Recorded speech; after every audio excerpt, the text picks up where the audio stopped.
Halo, good morning everyone. Bertemu lagi dengan saya dalam sesi yang sama di Bahas Buku. Masih dalam suasana yang sama dengan tempat latar belakang dan baju yang sama. Kali ini saya akan membahas tentang bukan ekonomi lagi atau bukan politik lagi, tapi saya akan membahas tentang Ikigai, teman-teman. Sebuah prinsip hidup di Jepang. Ada dua buku yang saya ingin bacakan hari ini, namun saya berusaha sangat simpel ya. Tadi juga pembahasan buku yang sebelum-sebelumnya pasti sampai 20 menit gitu. Saya nggak tahu teman-teman bosan atau tidak. Mungkin bisa dimasukkan saran ke kolom komentar teman-teman kalau terlalu panjang. Nah, saya akan masuk ke bukunya langsung teman-teman biar nggak lama. Jadi ada buku pertama yang kita akan bahas yaitu Ikigai by Hector Garcia dan Frances Miralles. Jadi buku ini membahas tentang bagaimana orang di dunia itu hidup teman-teman. Dan ada beberapa tempat, yaitu 5 tempat yang kita sebut Blue Zone teman-teman.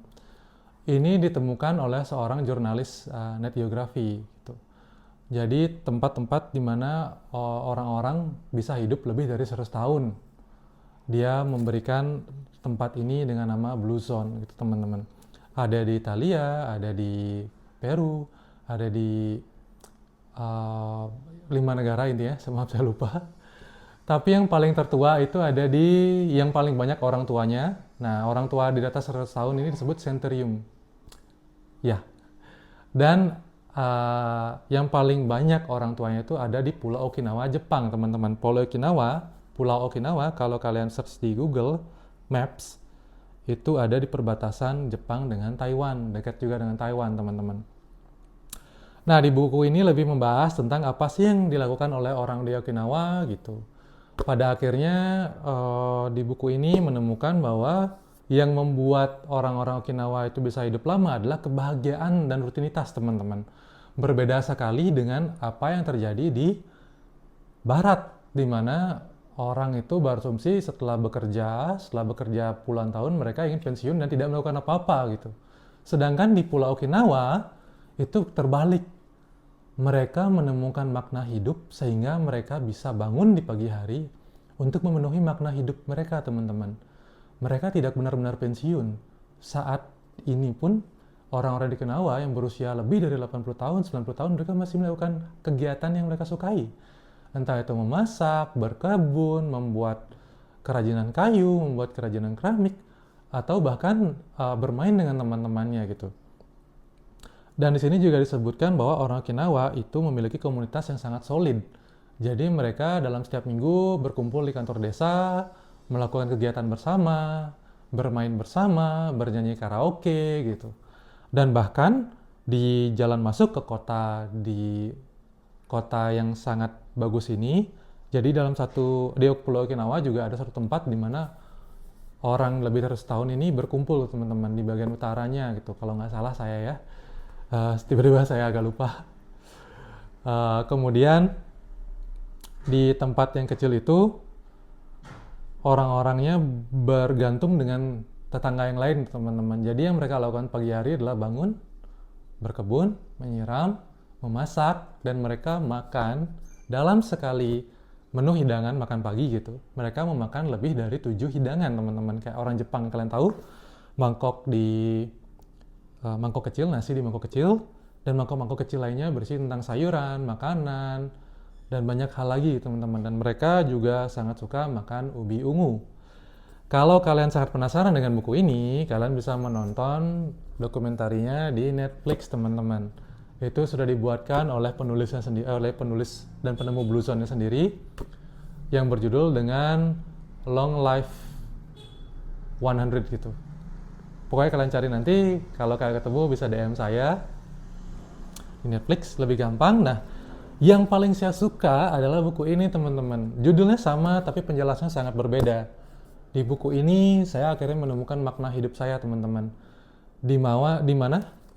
Di buku ini disebutkan bahwa Ikigai itu bukan hanya sekedar konsep atau teori, tapi sebuah perjalanan makna hidup teman-teman, di mana itu akan membuat kalian bahagia gitu. Saya menemukannya di buku ini. Di buku ini menjelaskan tentang banyak orang-orang kaya, seorang dokter spesialis saraf yang sangat kaya, tapi dia tidak bahagia dengan hidupnya, teman-teman. Pada akhirnya dia berusaha untuk mencari kebahagiaan dari apa yang dia inginkan saat kecil. Memakai sepatu roda, lalu memainkan sepatu roda itu sepanjang sore sampai malam. Dan akhirnya dia mulai melepas pekerjaannya, teman-teman. Selesai karena uang pensiunnya udah cukup dan dia mulai bermain sepatu roda setiap sore. Dan dia bermainnya sangat lucu, teman-teman. Jadi dia memayunkan satu kaki sangat cepat, lalu diam sampai kecepatannya berkurang dan melaju dengan kaki yang lain. Sampai dia punya sebutan sebagai slow-mo guy di tempatnya. Disebutkan juga di buku ini, wah saya jadi lupa semua nih karena ada di depan video, di depan kamera. Jadi banyak orang, seorang musisi jazz, beliau musisi jazz yang sangat terkenal. Beliau mempunyai seorang ayah yang lahir dari keluarga yang lumayan berada, tapi orang tuanya jelas ingin anaknya menjadi pengacara atau dokter, teman-teman. Sama seperti kita di Indonesia, semua orang tua pengen kita jadi PNS gitu. Nah, akhirnya dia meyakinkan orang tuanya bahwa dia itu memang pintar bermain musik, trompet, dan dia passionnya di sana gitu. Sampai akhirnya dia menemukan bahwa dia bisa menjadi seorang yang berkecimpung di dunia itu dan sukses gitu, teman-teman. Nah, dari buku penulisnya sendiri, saya lupa menyebutkan penulisnya adalah Tim Tamashiro, teman-teman. Tim Tamashiro ini, bukunya kedua ratingnya ini basic ya, semua orang bisa baca dan sangat relevan, sangat gampang dibaca, nggak ada bahasa yang sulit. Tim Tamashiro menulis buku ini berdasarkan dari kisah hidupnya dia. Jadi dia kisah hidup yang saya kasih tahu tadi itu, teman-teman, adalah kisah hidupnya dia, teman-teman. Yang ayahnya adalah seorang pembuat jalan. Beliau memiliki wawasan yang diturunkan oleh keluarganya, sama seperti yang kita tahu sebelumnya di pembahasan buku Riset Burdad.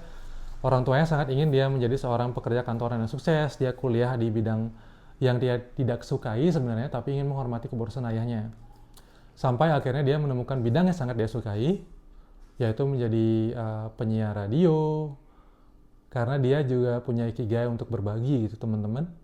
Dan saat ini momen yang saya sangat suka di buku ini, saat dia menjenguk ayahnya yang sedang sakit parah, penyakit kronis gitu, lalu bertanya, "Ayah, apa yang kamu rasakan?" gitu. Ayahnya cuma menjawab begini, teman-teman, "Semua orang punya gilirannya, Tim.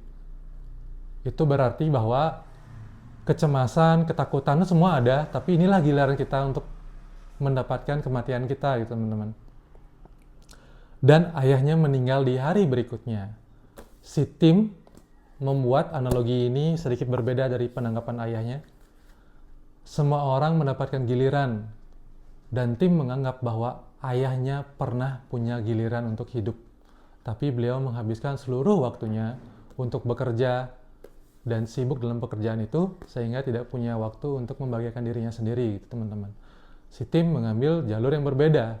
Si Tim ingin menghabiskan waktunya dengan apa yang dia suka dan membahagiakan dirinya dan orang-orang terdekatnya, teman-teman. Ketika kita bahagia, orang terdekat kita bahagia gitu. Nah, dalam buku ini, dalam makna ikigai secara keseluruhan dalam dua buku ini, itu sebenarnya simpel, teman-teman.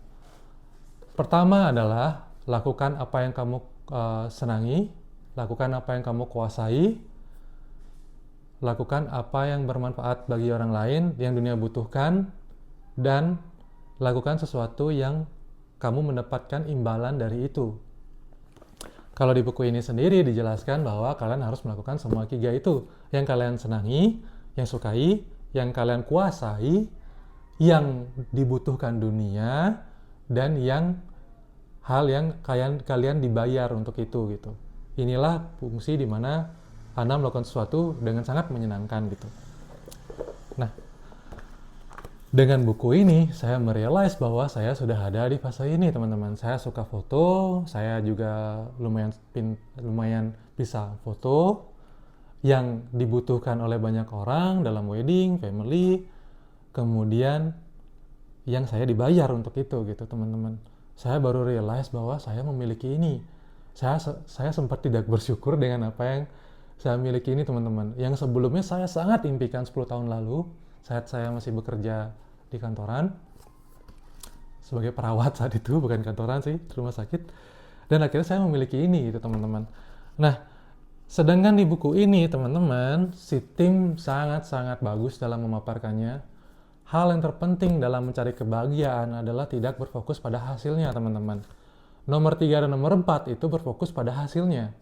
Apa yang dibutuhkan dunia, apa yang kalian dibayar gitu, menghasilkan uang. Si Tim menyarankan kamu untuk melakukan hal yang kamu suka terlebih dahulu, teman-teman. Jadi kalau sekarang kamu bekerja dengan pekerjaan yang mungkin kamu keluhkan setiap hari gitu, selalu bilang resign dari 15 tahun yang lalu tapi belum juga.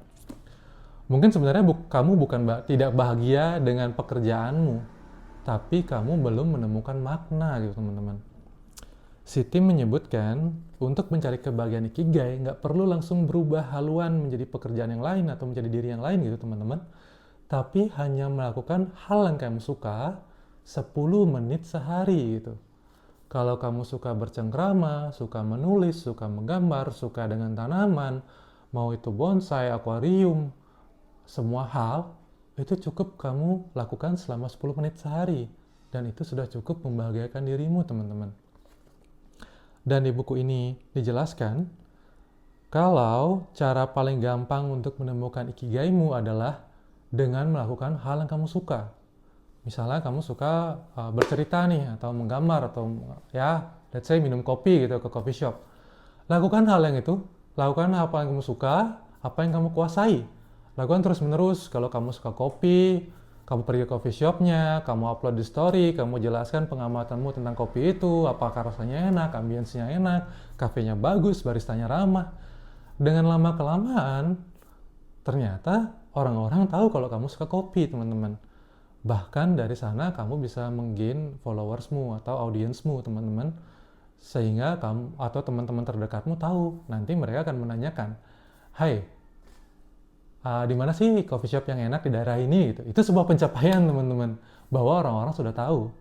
Nah, itu adalah sebuah kebahagiaanmu sendiri. Tapi kalau kamu ingin beralih ke nomor 3, nomor 4, apa yang dibutuhkan dunia, kamu sudah mencapai itu, teman-teman. Setelah orang-orang menanyakan hal yang kamu sangat suka itu. Tinggal yang tersisa terakhir, apa yang bisa menghasilkan uang untukmu, untuk kamu bertahan hidup. Hal ini bisa kamu lakukan kalau kamu sudah fokus di 3 hal pertama ini, teman-teman. Lebih tepatnya di 2 hal pertama ini. Jadi sangat simpel. Buku ini saya sudah terapkan. Kemarin kebetulan saya punya kesempatan untuk pergi ke India bersama teman-teman. Di sana adalah proses perjalanan saya membaca 2 buku ini.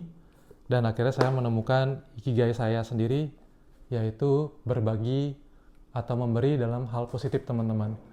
Sejak saat itu saya memberanikan diri untuk membuat video berbagi tentang apa yang saya suka, pengalaman saya, dan saya harap teman-teman juga mendapatkan insight yang positif di sana, bisa mendapatkan sedikit informasi yang lebih banyak gitu. Walaupun ini mungkin tidak menghasilkan apa-apa ya, tapi saya cukup bahagia dengan melakukan ikigai saya dalam beberapa menit dalam keseharian saya gitu, teman-teman.